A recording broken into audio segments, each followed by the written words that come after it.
Injured, expensive, unsatisfied. The Boston Bruins cleaned out their locker rooms and left behind more questions than answers.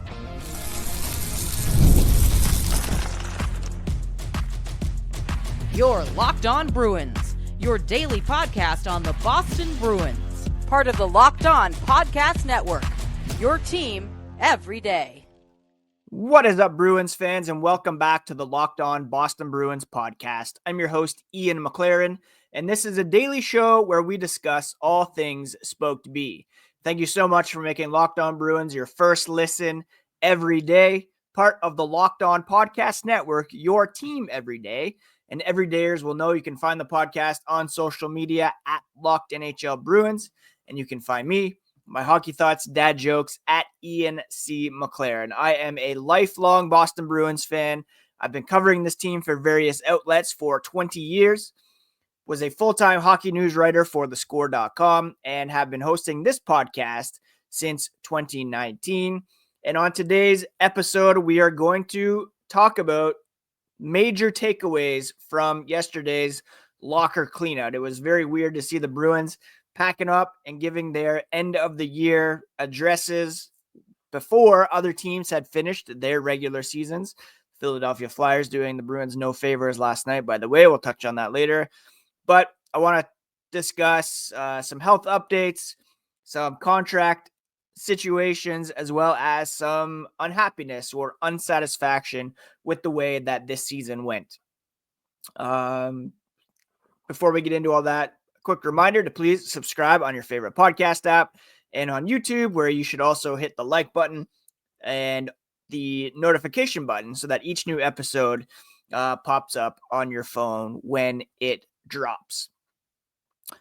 All right, I think I want to start with Charlie McAvoy, because he probably had the most impactful statement as the Bruins cleared out their lockers. He, of course, has not played since the Four Nations face-off, and he was very open and honest and vulnerable about how that affected him. He was injured in the tournament opener at the Four Nations against Finland, seemingly got the right treatment so that he could come back and play against Canada, developed into an infection. He had to have a PICC line installed.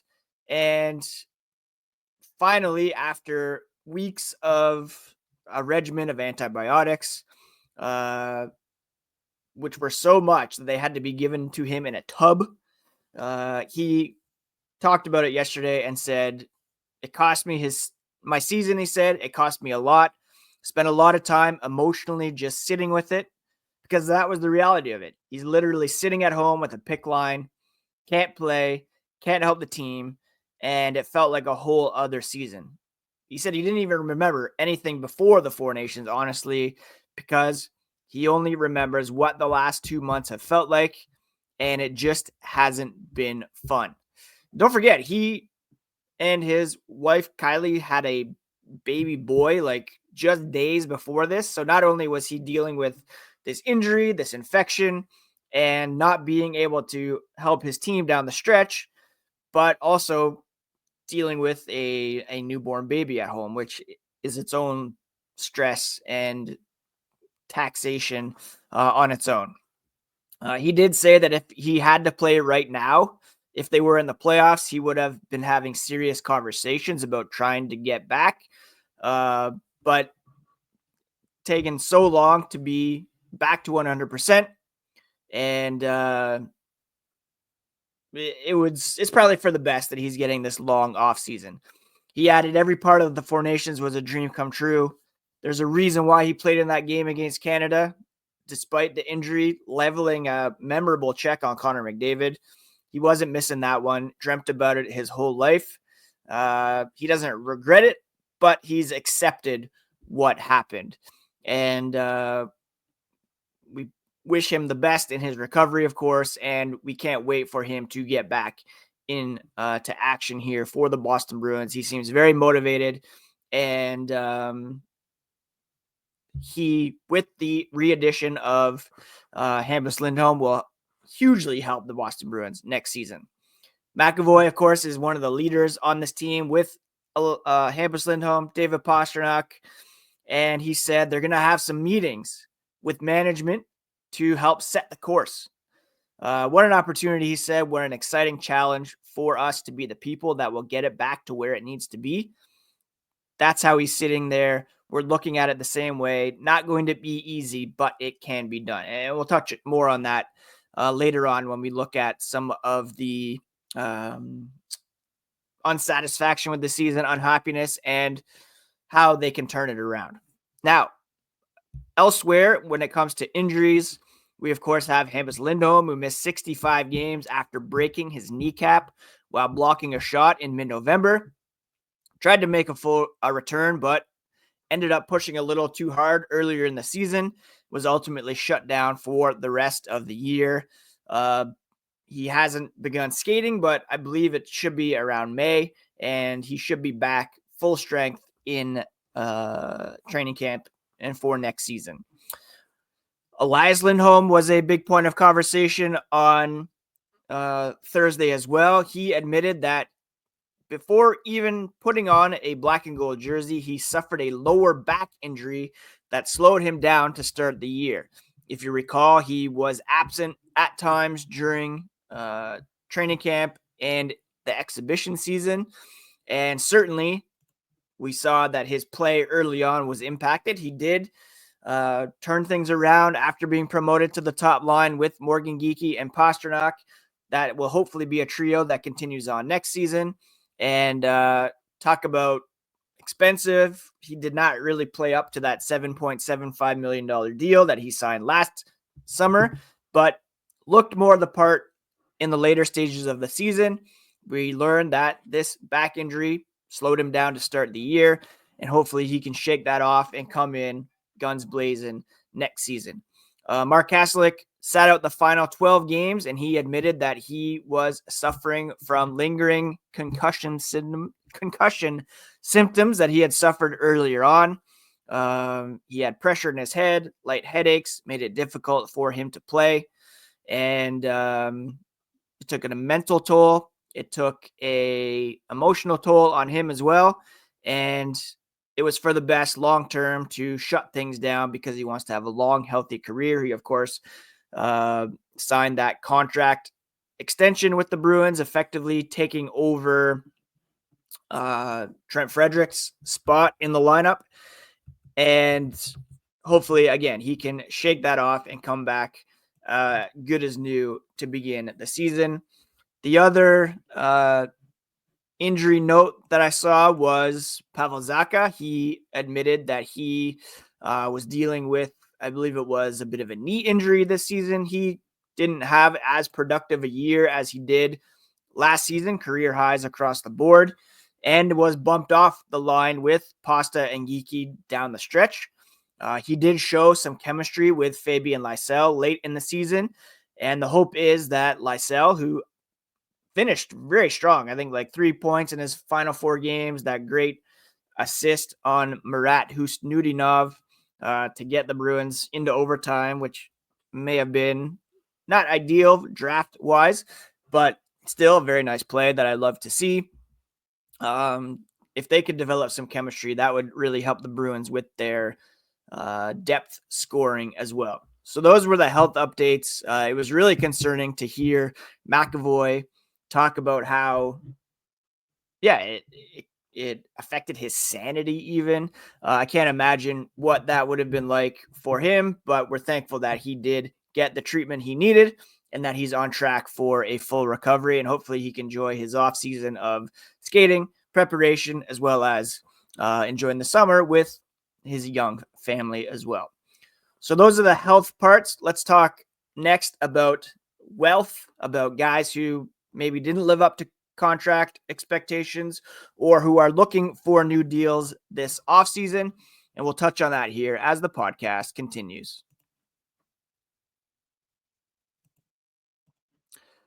Did you know your Fire TV is also an Xbox? Turn any TV into your gaming and entertainment hub with Fire Stick TV 4K devices. No console required. Just grab your paired controller, subscribe or sign in to Xbox Game Pass Ultimate with EA Play included, and you're ready to go. Dive into hundreds of premium titles from EA Sports College Football 25 to Call of Duty, Black Ops 6, and Avowed. As easily as you stream your favorite shows, it's gaming made simple, and it's all on your Fire TV. You can play high-quality Xbox games at a fraction of the cost of a console. If you already have a console, well, a Fire TV Stick 4K device is more affordable and easier to travel with, allowing you to take you or your kids' games wherever you plug in. Head to Amazon.com/Fire TV Locked On to get started. Xbox Game Pass Ultimate subscription and compatible controller are required. It's available on select devices, including Fire TV Stick 4K 2nd Gen, Fire TV Stick 4K Max 1st and 2nd Gen, and Fire TV Cube 3rd Gen.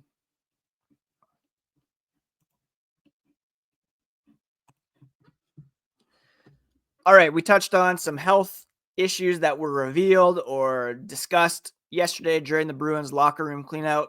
Let's turn now to wealth and some guys who are looking for some new deals here. One guy who expressed a great desire to stick around was Marat Hustnudinov. He has only been in Boston for a month, but he knows it's where he wants to be. The pending restricted free agent is ready to sign an extension with the Bruins. He said it's perfect. The guys helped him. The coaches helped him. It feels great here. And he said he was made especially comfortable by his fellow Russian, Nikita Zadorov, who has definitely emerged as a leader on this team now that some of those other guys, Brandon Carlo, Charlie Coyle, Brad Marchand, have been traded. He's one of 6 RFAs the Bruins have this offseason, along with Morgan Geekie, Mason Lohrei, Jacob Lauko, John Beecher, and Ian Mitchell. And when it comes to Mason Lohrei, he said he wouldn't reveal whether he has been in talks with the Bruins about an extension. But, of course, he too was looking to establish himself as a long-term Bruin. He wasn't going to talk about contract negotiations. It's going to happen throughout the offseason, but he really loves playing for Boston. He loves the fans. It's an A-plus organization, and he can't wait for the future. He, of course, did finish the season with a league worst plus-minus, but I'm cutting him a bit of a break there because of the fact that he was pressed into major minutes for the Bruins with the injuries to Lindholm and McAvoy, doing a lot of heavy lifting on the back end that not quite prepared for, let's be honest. I would love to see him in a second or third pairing role with some major power play minutes next season, because he did serve very well on the power play in McAvoy's absence. The big one, of course, is Connor Geekie, who had a career high 33 goals this season. He is looking to avoid arbitration. We all know kind of the horror stories that have emerged following the arbitration process with Jeremy Swayman and the Bruins, how personal that was for him.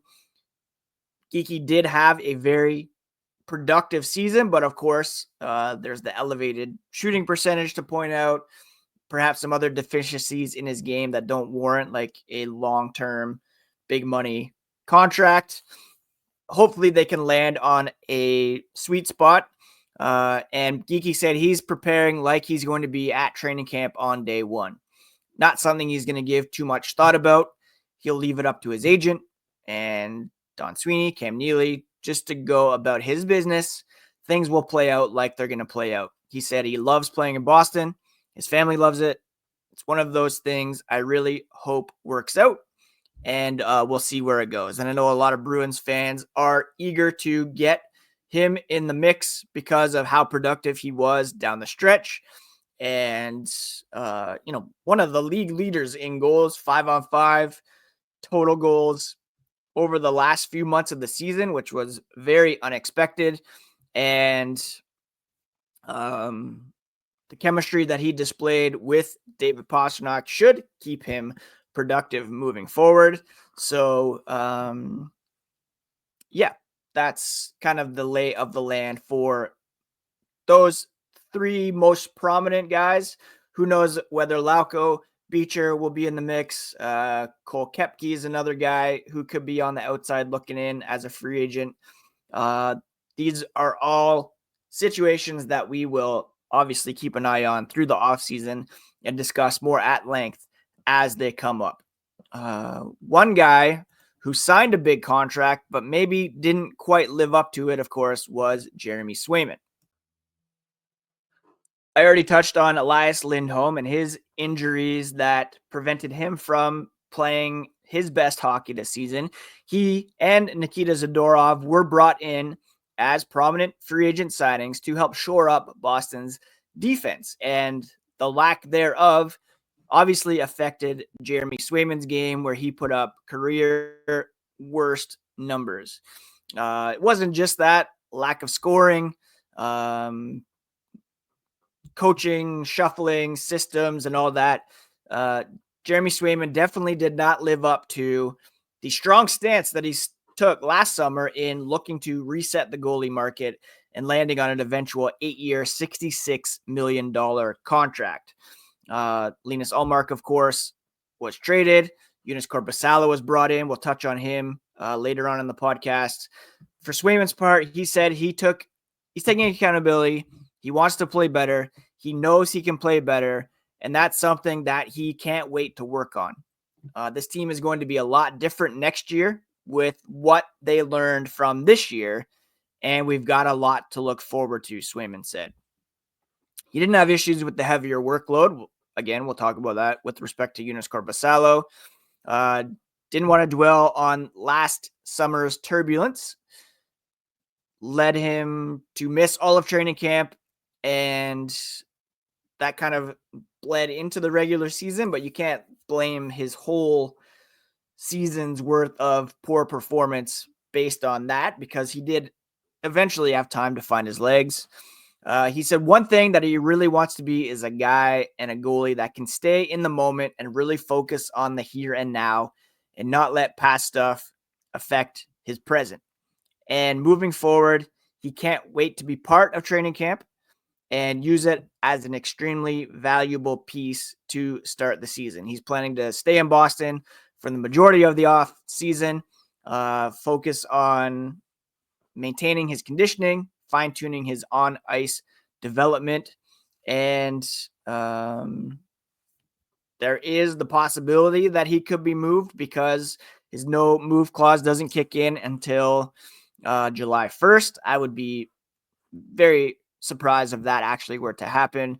He wants to be a top goaltender in the league for the Boston Bruins, and he's taking this experience this season as a trial, a tribulation to learn from and to build on moving forward, which is all you can do. Now, his counterpart was not quite happy with the amount of playing time that he earned. And we're going to talk about some of that unhappiness here as the podcast continues.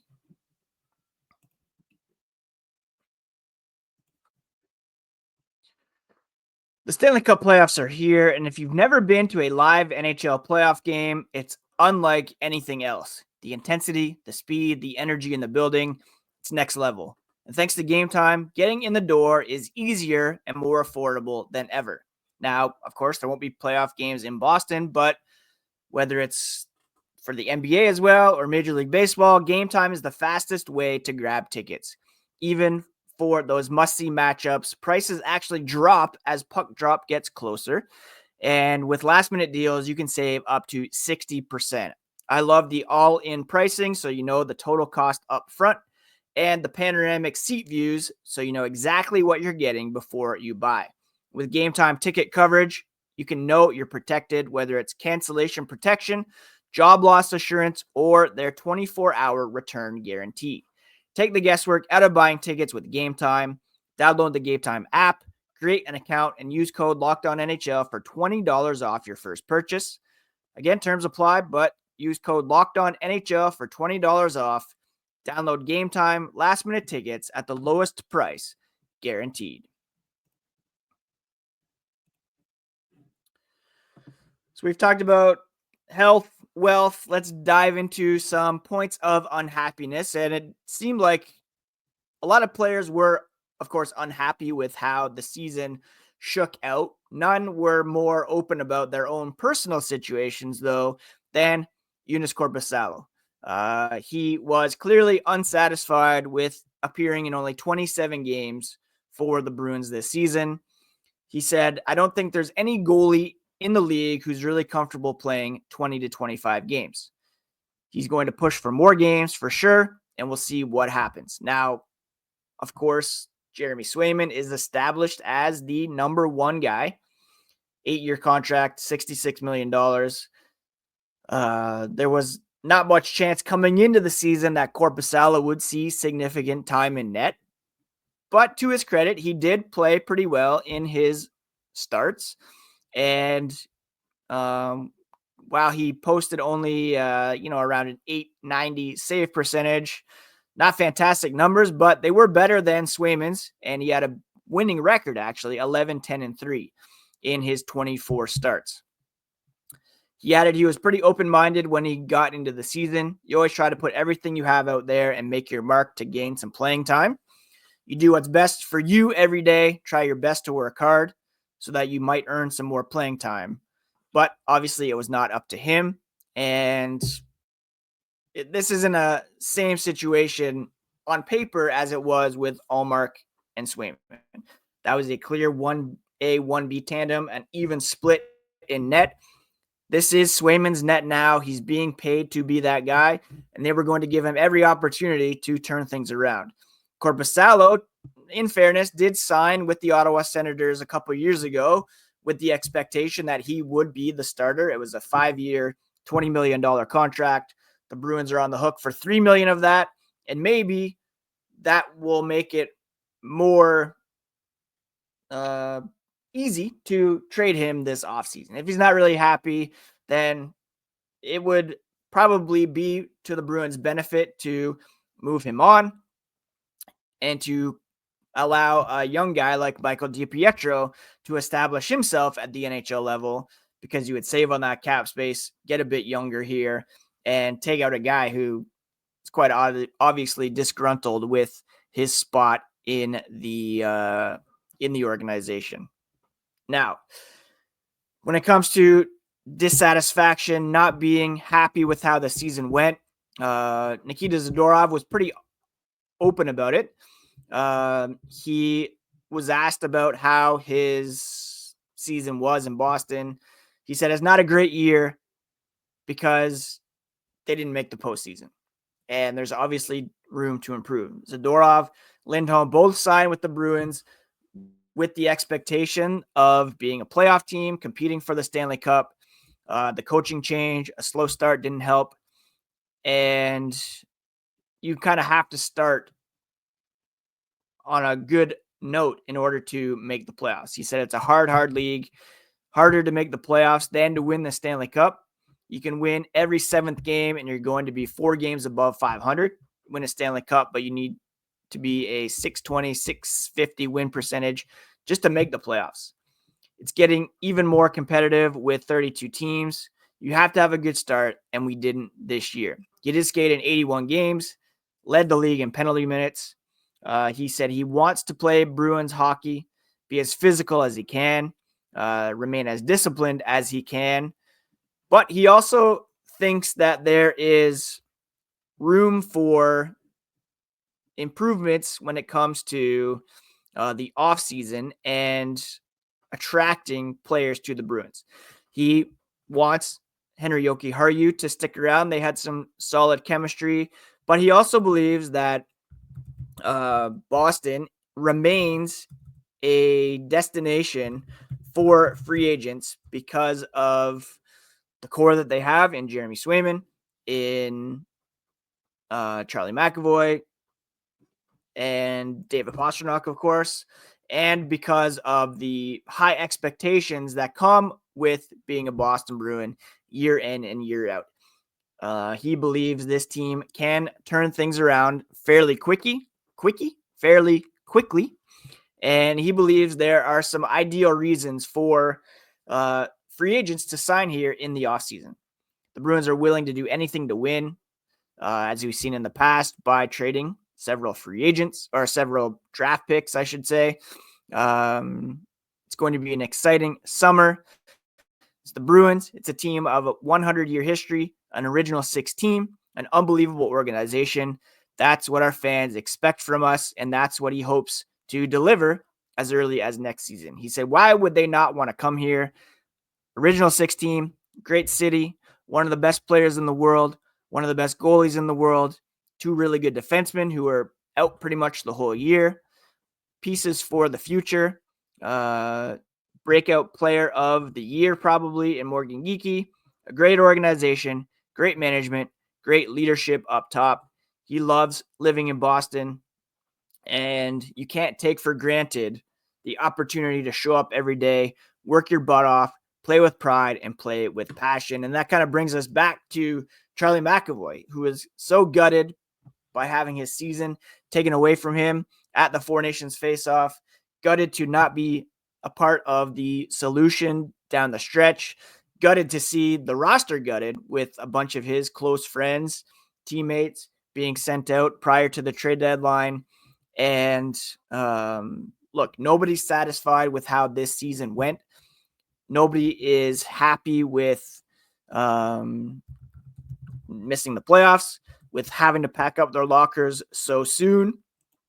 And as McAvoy said, there's going to be a real reflection period among the leadership core. He, David Pastrnak, in line to be next captains. McAvoy said he thought Pastrnak was the best player in the NHL down the stretch. Zadorov said, they're not going to waste Pasternak's prime years and his performance. They all want to lift him up so that he can be seen as one of the best players in the league. He should be a Hart Trophy candidate, according to Jacob Lauko, despite the Bruins not being in the playoffs. Pastrnak is very passionate and he cares, according to Zadorov, and he wants to be part of the leadership group, and he will be, I believe, the next captain. McAvoy said Pastrnak led by example. He led by being more vocal than he's normally been from what he's gathered. He, of course, wasn't in the room.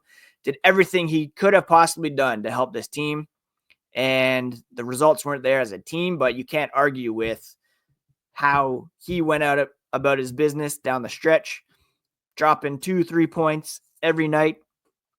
And for what it's worth, Pastrnak didn't focus on his own place in Bruins leadership hierarchy, but just trying to do what he can to help the team. He said the leaders he had around him in the past, Rask, Chara, Bergeron, Krejci, it was never about who wore the C or who wears the A. Everybody in the room is equal here, and they need to make sure that's one of the things they have to find. It's not about one guy, but a group who's willing to put the work in. It's going to be multiple of us. They need to be working together, and doesn't matter who's going to end up wearing any letter. It starts with a group. Everybody's equal here, no matter if you're young, older, and that's what it's always been like, and we have to keep it going. My prediction is that David Pastrnak will be the next captain of the Boston Bruins. The leadership core, you can have revolving A's between Charlie McAvoy, Nikita Zadorov, Hampus Lindholm, Elias Lindholm. That's kind of the 5 core guys that you have moving forward. Hopefully Morgan Geekie can get re-signed, get some guys healthy, get Swayman on track, and I'm fairly excited about what's coming here next season. Now, they won't have the best possible opportunity to draft pick. The Flyers losing to Buffalo last night put the Bruins in 5th best odds of getting the first overall pick. They could drop to as low as 7th. Unfortunately, that will still get them a good player, but this is something that we will keep an eye on. Of course, everydayers will want to stick around so that we're breaking down the different prospects the Bruins might get. Next week, Cam Neely, Charlie Jacobs, Don Sweeney will have their end of the year address. Maybe we'll get some clarity on interim head coach Joe Sacco. Nobody really knows what his status is. Some approaches to the pending restricted and unrestricted free agents. Unrestricted free agents around the NHL. It's going to be a pretty busy offseason for the Boston Bruins, and you're going to want to become an everydayer even now as we go through the Stanley Cup playoffs without the Bruins, and as we also keep an eye on the Providence Bruins because they have a very good team and should and could go very far here in the Calder Cup playoffs. So I think that's everything, the big things that you need to know from Locker Cleanout Day. Thank you so much for joining me here on this episode of Locked On Boston Bruins. Please don't forget to check out NHL Game Night. They wrap up every game around the NHL until a Stanley Cup champion is crowned. It's available on the Locked On NHL channel on YouTube or wherever you listen to podcasts. Please do subscribe to Locked On Boston Bruins if you haven't already. And happy Easter to those who celebrate. Please take care of yourselves, take care of each other, and we'll talk to you here on the next episode of Locked On Boston Bruins.